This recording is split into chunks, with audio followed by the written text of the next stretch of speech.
purifikasi sendiri merupakan suatu proses pemurnian dari suatu ekstrak kental atau ekstrak kasar yang diambil dari tumbuhan yang tujuannya adalah untuk mendapatkan komponen bahan alam atau zat berkhasiat yang murni dan terbebas dari komponen-komponen kimia lain yang tidak dibutuhkan untuk bisa memberikan efek terapi atau farmakologis nantinya.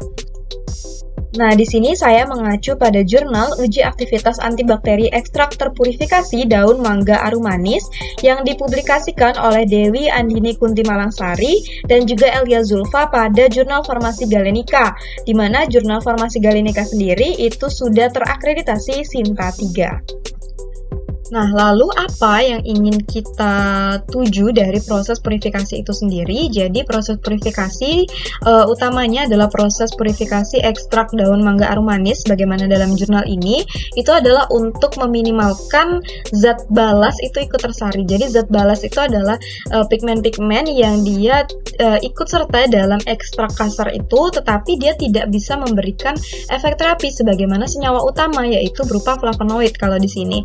Jadi, zat balas ini itu yang pertama adalah bisa saja dia tidak memiliki efek terapi, atau yang kedua justru dia bisa memberikan penurunan atau meminimalkan efek terapi dari zat yang ingin kita angkat atau kita ambil atau kita tarik, yaitu berupa flavonoid, sehingga diperlukanlah proses purifikasi supaya zat balas ini tidak ikut dalam ekstrak yang akan kita uji dan kita menjadikan sebagai obat nantinya.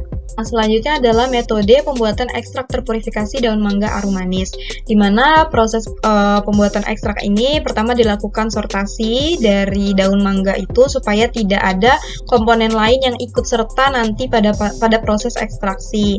Nah, di mana setelah didapatkan daun mangga arumanis yang sudah disortasi, kemudian ditiriskan bersih, kemudian juga segar, kita keringkan dengan menggunakan oven pada suhu 50 derajat Celcius. Jadi, di sini pemilihan suhu yang tepat itu juga sangat berpengaruh terhadap kualitas dari senyawa yang ingin kita ekstrak.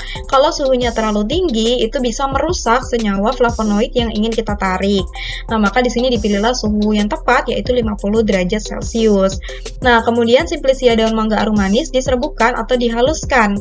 Tujuannya ini supaya nantinya itu bisa dimaksimalkan kontak antara pelarut dengan simplicia yang sudah diserbukkan ini, sehingga senyawa flavonoid yang kita tarik itu juga bisa maksimal kadarnya. Nah, setelah itu, setelah diserbukkan, maka kita langsung masuk ke proses ekstraksi. Di sini menggunakan metode maserasi dengan pelarut etanol 96%. Nah, kenapa dipilih etanol 96% di sini? Karena sebagaimana prinsip like dissolve like, yaitu suatu pelarut itu akan cenderung melarutkan senyawa yang memiliki tingkat kepolaran yang sama. Nah, di sini pelarut etanol ini adalah pelarut polar. Nah, kemudian dia digunakan untuk menarik senyawa flavonoid yang juga bersifat polar. Makanya di sini tepat dipilih pelarut etanol untuk menarik senyawa flavonoid dari daun mangga arumanis itu sendiri. Kemudian dilakukan maserasi, itu totalnya adalah 5 hari, 3 hari untuk proses maserasinya dan remaserasinya 2 hari. Kemudian dipekatkan di sini dengan rotary evaporator. Nah, rotary evaporator sendiri itu alat pemekatan yang dia prinsipnya adalah mengubah bentuk dari pelarut yang tadinya cair menjadi uap, sehingga nanti banyak pelarut yang teruapkan dan kadar senyawa aktif atau senyawa yang memiliki khasiat tadi itu bisa lebih meningkat atau bisa lebih maksimal. Nah, setelah dilakukan pemekatan, maka didapatkanlah ekstrak kental yang nantinya akan kita purifikasi. Nah, proses purifikasi ekstrak etanol daun mangga arumanis itu sendiri sebenarnya menggunakan 2 pelarut di sini, yaitu ada air panas dan pelarut etil asetat. Jadi pertama dia disuspensikan dulu dengan air panas, kemudian baru dimasukkan ke dalam corong pisah dan dimasukkan pelarut etil asetat di dalam corong pisah tadi. Nah, jadi sebenarnya pelarut yang air panas ini adalah tujuannya untuk menarik senyawa aktif dari ekstrak kental tadi, yaitu berupa flavonoid, tanpa mengikutsertakan zat balatnya. Nah, zat balatnya ini yang akan ditarik oleh pelarut etil asetat. Nah, jadi kalau pelarut etanol tadi pada proses ekstraksi itu digunakan untuk menarik senyawa aktifnya, kalau pelarut etil asetat ini digunakan untuk menarik zat balatnya berupa klorofil. Nah, klorofil sendiri itu sebenarnya sangat kompleks. Dia mengandung gugus, dia memiliki gugus polar dan juga gugus nonpolar.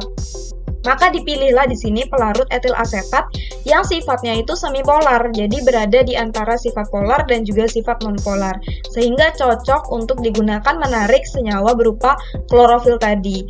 Nah, makanya di sini setelah digojok kemudian terbentuk dua lapisan di dalam corong pisah, itu barulah dilakukan pemisahan antara lapisan etil asetat dan juga lapisan air. Nah, lapisan etil asetatnya ini dibuang, kemudian lapisan airnya ini difraksinasi lagi dengan menggunakan pelarut yang sama, yaitu pelarut etil asetat. Tujuannya ya supaya kalau masih ada zat balat yang terkandung di dalam ekstrak itu bisa kemudian ditarik lagi dengan pelarut etil asetat. Nah, fraksinasi ulang ini dilakukan sampai pelarut etil asetatnya itu tetap jernih. Kemudian, lapisan etil asetat yang telah dipisahkan dikentalkan lagi dengan rotary evaporator pada suhu 50 derajat Celcius. Tujuannya untuk kemudian memekatkan dan memaksimalkan kadar flavonoid dari ekstrak daun mangga aromanis itu sendiri. Nah, fraksi etil asetat inilah yang merupakan ekstrak terpurifikasi dari daun mangga aromanis.